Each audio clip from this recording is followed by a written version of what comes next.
kulankani oo ah mid toddobaadle ah oo maalin walba khamiis ay isku arkaan golaha wasiirada ee dowladda federaalka Soomaaliya ayaa waxa uu ku qabsoomay xafiiska ra'iisul wasaaraha iyadoo uu shirgudoominayay kusimaha ra'iisul wasaaraha mudane Cabdullaahi Axmed Jaamac Ilkajiir iyadoona kulanka diiradda lagu saaray guud ahaanba marxaladda waddanka marayo sidoo kale kulanka ayaa warbixin looga dhageystay wasaaradda amniga ee xukuumadda Soomaaliya oo ka warbixisay xaaladda amni ee dalka markii uu soo idlaaday kulankani toddobaadlaha ah ee maalin walba khamiisa ay isku arkaan golaha wasiirada dowladda Soomaaliya ayaa waxa ka warbixiyay wasiir dowlaha wasaaradda warfaafinta dhaqanka iyo dalxiiska ee xukuumadda federaalka Soomaaliya mudane Maxamuud Cabdi Xasan Beekos waxa maanta ku qabsoomay xafiiska ra'iisul wasaaraha shirki caadiga ah ee golaha wasiirada ay lahaayeen oo shirgudoominayay kusimaha ra'iisul wasaaraha mudane Cabdullaahi Axmed Jaamac Ilkajiir waxa looga hadlay guud ahaan siyaasadda iyo xaaladda amniga ee dhaqaale ee bulshada dalku ku sugan yahay waxa halkaas warbixin looga dhageystay wasaaradda amniga oo ka hadashay guud ahaan xaaladda dalku ku sugan yahay oo ay si fiican u faahfaahisay xaaladda dalku ku sugan yahay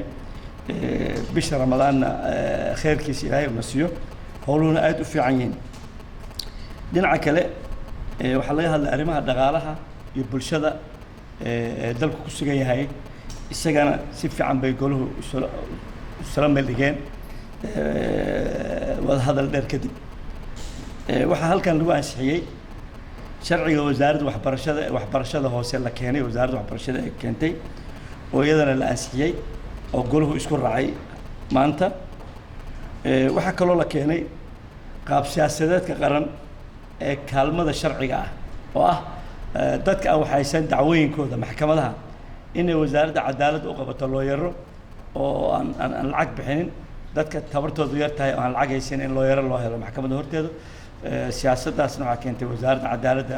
taana waa la isku raacin wasaaradda cadaaladda ay u qabato dadka danta yar ee dacwada loo haysto inay helaan garyaqaano ama qareenno u dooda xuquuqdooda ka difaaca maxkamadda iyadana siyaasaddaasina waa la ansixiyey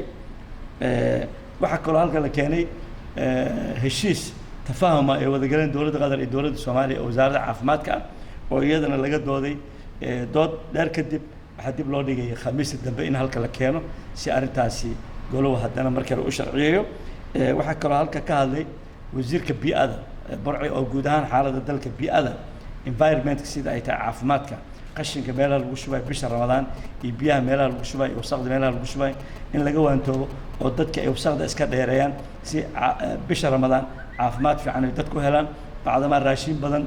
bisha Ramadaan ay dadku wasaq badan dibadda ku soo daadiyaan in meelo fiican lagu asturo oo wasaqdaasi aysan noqon wasaq dadka caafimaad darro u keeni karta iyadana arrintaasi si fiican ay ku dhamaatay marka guud ahaan xaaladda maanta golaha wasiirada ka hadlay intaas ay ahayd waa mahadsantiin Cabdulqaadir Cumar Cabdullafiidka Bulsha TV